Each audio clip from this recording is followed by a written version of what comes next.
네, 코로나19 때문에 그동안 학교에 가지 못했던 학생들의 등교 날짜가 정해졌습니다. 우선 대입 준비가 바쁜 고3 학생들이 다음 주 수요일인 13일부터 학교에 가서 수업을 하고 또 다른 학년들은 그 일주일 뒤인 20일부터 차례대로 학교에 가게 됩니다. 특수학교는 20일 이후 자율적으로 등교 시기를 정하게 됩니다. 먼저 한지연 기자가 오늘 정부 발표 내용 정리해드립니다. 황금 연휴가 끝난 일주일 뒤인 다음 주 수요일 13일에 고3 학생들이 먼저 등교합니다. 대학 입시를 앞둔 만큼 진로 진학 상담과 수시 모집을 위한 1학기 생활기록부 작성을 더는 미루기 어렵다는 판단 때문입니다. 이어서 황금 연휴 2주 뒤인 20일에는 고2와 중3, 초등학교 1, 2학년과 유치원생들이 대면 수업을 시작하고 27일에는 고1과 중2, 초등학교 3, 4학년이 등교합니다. 마지막으로 6월 1일에는 중1과 초등학교 5, 6학년까지 모두 등교 수업에 들어갑니다. 학생의 안전, 일상, 학업 세 가지 모두를 지킬 수 있는 새로운 학습 방법, 새로운 학교 방역 체계를 만들어 나가야 합니다. 학생 수가 60명 이하로 생활 속 거리 두기가 원활한 소규모 학교는 13일 이후, 장애 학생들이 다니는 특수학교는 20일 이후 등교 시기를 자율적으로 결정할 수 있습니다. 또 원격 수업과 등교 수업을 병행할지, 오전, 오후반을 운영할지 등은 각 시도교육청과 학교 단위로 선택할 수 있습니다. 학부모들 사이에선 기대와 우려가 엇갈렸습니다. 공부도 같이 하고 해야 되는데 집에만 있어서 좀 부모로서 답답했는데 등교를 할 수 있게 돼서 기쁩니다. 매뉴얼대로 학교에서도 잘 대처할지 그런 게 많이 걱정이 되긴 해요. 유은혜 부총리는 등교 수업이 코로나19의 종식을 의미하지 않는다며 학교 방역 지침에 대한 협조를 강조했습니다. SBS 한지연입니다. 네, 정부의 긴급 재난지원금 지급 첫날인 오늘 우선 취약계층 280만 가구 대부분에 현금이 지원됐습니다.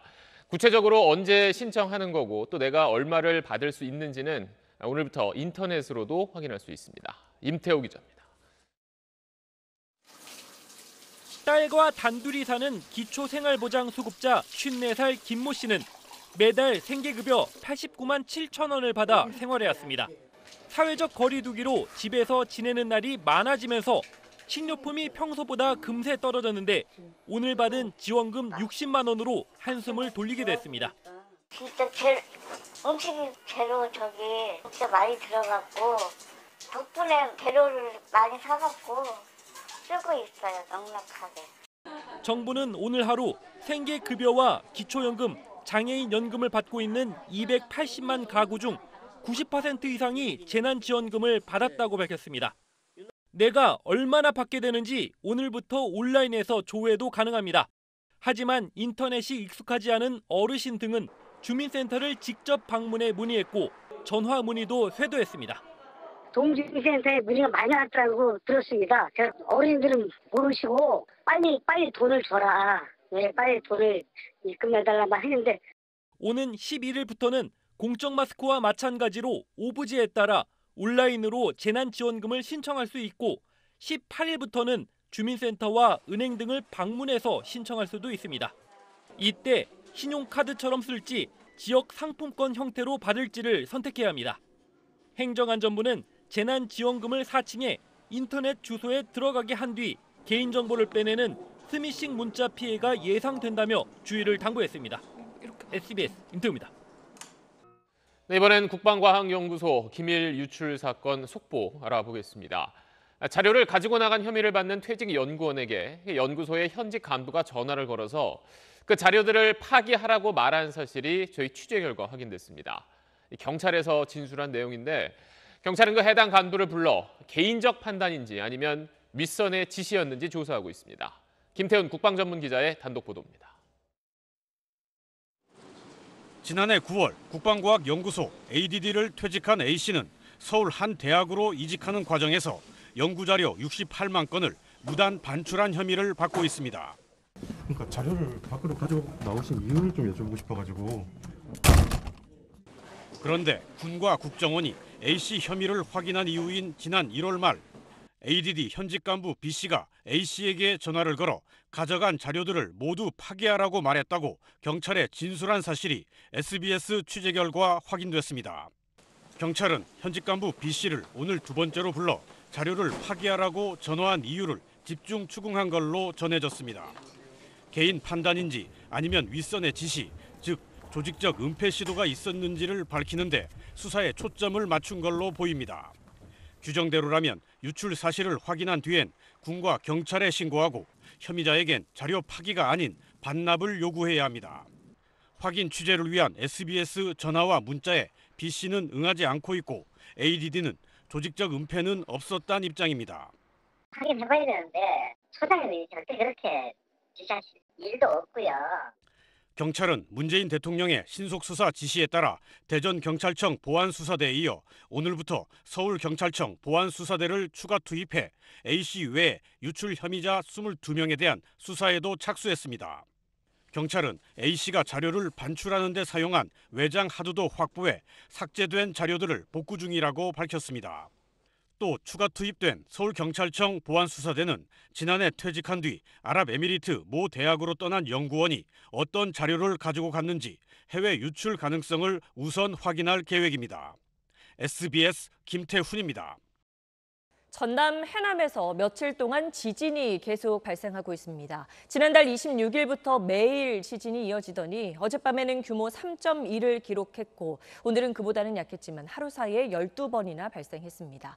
최근 9일 동안 56번 땅이 움직인 건데 해남은 기상 관측이 시작된 뒤 40년 넘게 지진이 없던 곳이어서 의문점이 많습니다. 정구희 기자가 취재했습니다. 어젯밤 10시 7분 전남 해남에서 규모 3.1의 지진이 발생했고 전남의 최대 진도는 3이었습니다. 진도 3은 정지한 차량이 흔들리고 건물 위층 사람들이 진동을 느끼는 수준입니다. 내가 화장실에 갔어요. 그런데 무엇이 웃구나니 우르르 하더라고요. 그래서 나는 그런 생각도 안 하고. 규모가 작아 피해는 없었지만 소규모 지진이 며칠째 계속되는 건 이례적입니다. 몇 년 전 보령 앞바다와 백령도에서도 비슷한 사례가 있었지만 그때보다 짧은 시간에 더 많이 발생한 겁니다. 2017년 바다를 농경지로 바꾼 간척 사업과 주변 채석장 발파 작업이 영향을 줬을 가능성도 제기됐지만 지표면에서 진행된 만큼 연관성이 적습니다. 굉장히 깊은 곳에서 발생을 했습니다. 지표면에서의 활동이 그 지하 20km까지 영향을 줬다고 해석하기에는 무리가 있습니다. 지진이 발생했다는 건 단층이 존재한다는 얘기지만 그동안 지진도 없고 바다였던 만큼 어떤 단층인지 파악되지 않았습니다. 다만 기상청은 지진이 모두 지름 1km 안에서 발생한 만큼 단층이 짧을 것으로 예상하는데 단층이 짧으면 큰 지진이 나긴 어렵습니다. 하지만 500년 전으로 거슬러 올라가면 경주 포항 지진보다 강한 지진이 발생한 적도 있습니다. 1436 2월에 규모 4. 같은 해 5월에 규모 6.7의 지진이 발생했었다는 기록이 있어요. 기상청은 원인 모를 지진이 이어질 수 있을 것으로 보고 해당 지역의 단층과 지진을 분석하기 위해 지진계 4대를 추가로 설치했습니다. SBS 정구희입니다. 쌍용자동차의 마지막 남은 복직자들이 11년 만에 공장으로 출근했습니다. 하지만 경영난이 길어지면서 쌍용차의 앞길은 녹록지만은 않은 상황입니다. 재희원 기자가 취재했습니다.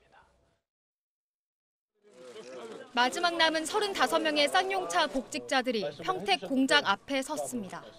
올해 1월로 예정됐던 복직이 회사 경영난을 이유로 다시 미뤄진 지 넉 달, 해고된 지 10년 11개월 만입니다. 참아왔던, 일하고 싶었던 그 마음을 가지고 열심히 생활을 하겠습니다. 맨 마지막에 복직하겠다고 다짐했던 김득중 지부장. 77일간의 파업을 이끌었던 한상균 전 지부장도 일터로 돌아왔습니다. 11년이 지났고 함께 살자라는 이야기는 여전히 한국 사회에 유효하고. 하지만 이들 앞에 놓인 현실은 만만치 않습니다. 지난 3년간 4천억 원이 넘는 누적 적자에 대주주인 인도 마힌드라 그룹은 2,300억 원의 자금 지원 계획도 철회했습니다. 지난해 말부터 전 직원의 임금과 상여금을 반납하는 등 허리띠를 졸라매고 있지만 채권단의 자금 지원이 없으면 생존을 장담하기 어렵습니다. 그럼에도 쌍용차 사태가 남긴 메시지는 명료합니다. 쉬운 해고는 돌이킬 수 없는 갈등과 상처를 남긴다는 겁니다. 해고 이후 노동자와 가족 30명이 트라우마에 시달리다 스스로 생을 마감했습니다. 작동하지 않는 사회 안전망이 얼마만큼 노동자들을 절망하게 만드는지 해고를 경험하거나 해고의 위협에 시달리고 있는 것들인 거고, 그런 의미에서 이미 쌍용자동차 정리해고는 지나간 일처럼 보일 수 있지만 실은 우리 모두의 잠재적인 미래일 수도 있다는. 복직자들은 2달간의 교육을 거쳐 현장에 배치됩니다. SBS 재희원입니다.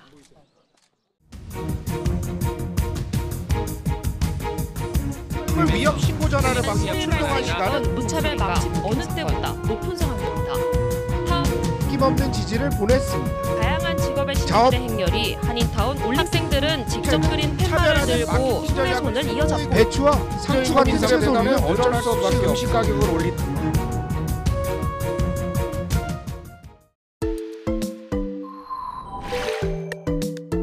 인구조사에 참여하는 인구 수를 기준으로 지역사회에 연방 예산이 할당되는 만큼 한인사회의 존재감을 알리고 영향력을 높이고 그만큼 다양한 혜택을 누릴 수 있는 기회입니다. 어머, 센서스 인구조사를 하게 되면 다양한 혜택을 받을 수 있는 거구나. 그렇지, 센서스 기금이 학교에 지원되면 아이들에게 다양한 혜택이 가겠지? 그럼 공공치안 문제는? 인구수에 따라서 경찰서가 더 생기면 안전하겠구나. 한인타운 거리 청소도 해주고 도로 보수, 공원을 더 만들어주면 우리 아이들에게 더 좋지. 이렇게 좋은 걸 빨리 참여해야지. 이 캠페인은 한인사회와 함께하는 미국 인구조사국 제공입니다. 네, 이탈리아는 2달 만에 조금씩 경제 정상화를 위한 영업활동 재개 조치를 취하기 시작했습니다. 반면에 러시아는 최근 들어 코로나 확진자가 폭증하는 추세를 나타내고 있습니다. 정성진 기자입니다. 이탈리아 수도 로마의 한 카페가 거의 2달 만에 문을 열었습니다. 지난 3월 초 전국 이동 제한령과 함께 대부분 상점에 휴업령이 떨어졌는데 정부가 봉쇄 조치를 완화한 겁니다. Ottimo, non me lo ricordavo più. Sì, è la giornata uscire, poter venire fino qua, prendere il pranzo. 하루 확진자가 6천 명씩 나오면서 의료 시스템이 붕괴 직전까지 갔던 이탈리아는 최근 신규 확진자가 1,000명대로 떨어지면서 지속적인 하향 곡선을 그리고 있습니다. 이탈리아는 제조업과 도매업, 건설공사 작업 등을 점차 정상화해 440만 명의 근로자가 일터로 돌아갈 것으로 파악했습니다. 반면에 러시아는 하루 신규 확진자가 이틀 연속 10,000명을 넘었습니다. 누적 확진자도 14만 5천 명에 달했습니다. 러시아가 최근 하루 20만 건에 달하는 검사를 실시하면서 확진자 수가 급속히 늘고 있는 것으로 파악됐습니다. 미국과 이탈리아에 이어 세 번째로 사망자가 많은 영국은 누적 사망자 수가 2만 9천 명에 이르렀습니다. 영국 정부는 코로나 사태가 정점을 지나가고 있다면서도 당장 봉쇄 완화를 얘기하는 것은 이르다며 구체적인 완화 계획을 내놓지 않고 있습니다. SBS 정성진입니다. 네, 영국의 존슨 총리는 자신의 투병 경험을 언론을 통해 직접 공개했습니다. 의료진들에게는 각별한 감사와 존경을 나타냈습니다. 김영학 기자입니다. 지난주 목요일 보리스 존슨 영국 총리가 관저에서 나와 코로나19와 싸우는 의료진들에게 감사와 격려의 박수를 보냅니다. 일주일에 한 번 영국 전역에서 이루어지는 이벤트입니다. 코로나19에 감염됐다 회복한 존슨 총리가 언론 인터뷰를 통해 긴박했던 투병 과정을 공개했습니다. 호흡곤란으로 이번 하루 만에 중환자실로 옮겨진 존슨 총리에 대해 의사들은 인공호흡을 위한 기관 내 삽관을 검토했다고 털어놨습니다. 자발적인 호흡이 어려울 정도로 위중했다는 뜻입니다. 영국 내각은 총리 사망에 대비한 비상계획을 짰고 의료진도 총리 사망 발표를 준비했다고 전했습니다. 존슨 총리는 의료진의 헌신적인 노력 덕분에 죽음의 문턱에서 벗어났다고 말했습니다. He's called Nick, who took some crucial decisions a few days ago, for which I will be grateful for the rest of my life. 감사와 존경의 표시로 최근 얻은 늦둥이 아들에게 자신을 치료했던 의사의 이름을 붙였습니다. 존슨 총리는 투병 경험을 통해 코로나19를 누구보다 잘 알게 됐다며 바이러스 확산이 정점은 지났지만 아직 전쟁은 끝나지 않았다고 강조했습니다. 영국은 오늘도 300명 넘는 사망자가 발생해 누적 사망자가 28,400명을 넘어섰습니다. 유럽에서 가장 사망자가 많은 이탈리아와 차이가 300명에도 못 미쳐 조만간 이를 넘어설 거라는 우려가 나오고 있습니다. SBS 김영아입니다. 네, 일본은 코로나 긴급 사태를 이번 달 말까지로 다시 연장했습니다. 지역 감염자가 줄어들지 않고 있는 상황이라고 합니다. 유승재 특파원이 전하겠습니다.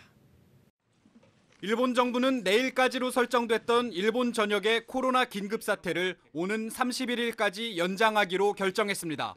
지난달 7일부터 도쿄와 오사카 등 7개 지자체, 16일부터는 일본 전체로 확대된 사상 초유의 긴급 사태가 앞으로 한 달 가까이 더 지속되는 겁니다. 아베 총리는 지역 감염자가 여전히 예상만큼 줄지 않고 있는 상황 때문에 긴급 사태를 연장했다고 말했습니다.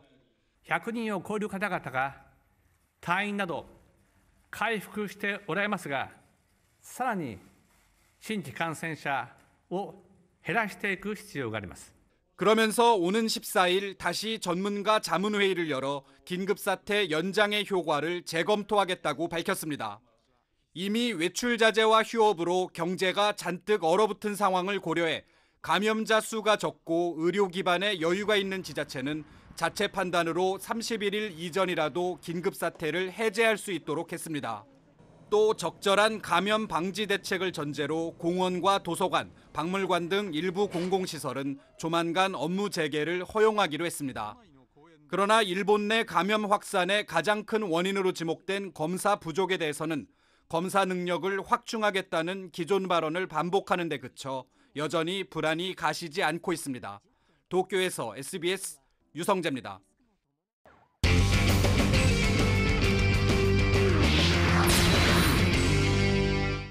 네, 영국 프리미어리그가 뽑은 역대 최고의 외국인 선수, 바로 손흥민 선수입니다. 시즌 최고의 골 후보에도 올랐습니다. 하성룡 기자입니다. 영국의 축구 전문 매체 90미니츠는 프리미어리그 출범 후 각 팀을 거쳐간 최고의 외국인 선수를 발표하면서 토트넘에선 손흥민을 꼽았습니다. 타고난 재능과 스피드, 골 감각을 갖춘 손흥민은 리그 최고의 공격수 중 한 명이라며 아시아 출신 최고 선수라는 찬사를 받고 있다고 호평했습니다. 토트넘에서 5년간 뛰며 220경기에서 83골을 뽑아내 핵심 공격수로 우뚝 선 손흥민은 팀의 주장인 프랑스 국가대표 요리스 골키퍼는 물론 이영표와 함께 뛰었던 베르바토프, 피파 올해 선수상을 받은 모드리치 등 토트넘 출신 특급 스타들을 제치고 역대 최고 선수로 인정받았습니다. 손흥민은 최근 프리미어리그 역대 최고골 1위, 토트넘 역대 최고의 등번호 7번 선수로 꼽히는 등 영국 언론에서 쉴 새 없이 언급되며 계속 화제가 되고 있습니다. BBC에서도 어제부터 프리미어리그 시즌 최고의 골을 선정하기 위한 인터넷 팬투표를 시작했는데 후보 7골 가운데 손흥민의 벌리전 70m 폭풍 질주골이 당당히 후보에 올라 있습니다. SBS 하성룡입니다. 네, 한국의 프로야구가 무관중 상태에서 오늘 개막합니다. 한국 프로야구는 미국에서도 생중계될 예정입니다. 유병민 기자입니다. 텅 빈 수원구장 1루 관중석에 대형 스크린이 들어섰습니다. 분할된 화면에 팬들의 얼굴이 나타나자 KT 응원단이 연습을 시작합니다. KT는 무관중 시대를 맞아 화상회의 서비스를 기반으로 하는 비대면 라이브 응원을 준비했습니다. 너무 신기해요. 그리고 많은 분들이 들어와 주셔가지고 저희랑 함께 있는 것 같은 느낌이 들어가지고 그렇게 허전한 느낌은 안 드는 것 같아요. 여기에 팬들의 얼굴 사진을 입간판으로 만들어 관중석을 채웠고 어린이 시구자가 야구공 모양의 대형 풍선에 들어가 홈까지 걸어가는 깜짝 시구도 준비했습니다. SK도 신선한 아이디어로 무관중 시대를 대비했습니다. 무 캐릭터를 현수막에 넣어 말 그대로 무관중으로 관중석을 채웠고 팬들의 사진과 응원 메시지로 관중석을 꾸몄습니다. 두산과 LG가 6년 만에 시즌 공식 개막전에서 만난 가운데 한국 프로야구는 세계적인 관심을 받고 있습니다. KBO가 어젯밤 미국 최대 스포츠 채널 ESPN과 중계권 계약을 극적으로 체결해 한국 스포츠 사상 처음으로 프로야구가 미국 전역에 중계됩니다. ESPN은 오늘 대구에서 열리는 삼성과 NC의 개막전을 시작으로 매일 한 경기씩 프로야구를 생중계합니다. SBS 유병민입니다.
네, 경제 활동 재개는 이제 대세가 됐습니다.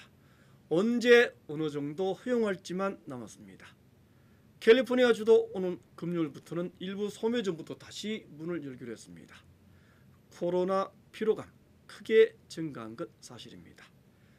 하지만 보건 전문가들은 경제활동 재개가 자칫 코로나 확산으로 이어지지 않을까 우려하고 있습니다. 오는 8월 초쯤에는 사망자가 20만 명에 육박할 것이라는 예측도 나왔습니다. 경제와 건강이라는 이분법 아닙니다. 건강하게 경제를 살리는 것 어렵지만 반드시 이뤄내야만 하는 우리들의 목표입니다. 이번 주 마치겠습니다. 고맙습니다.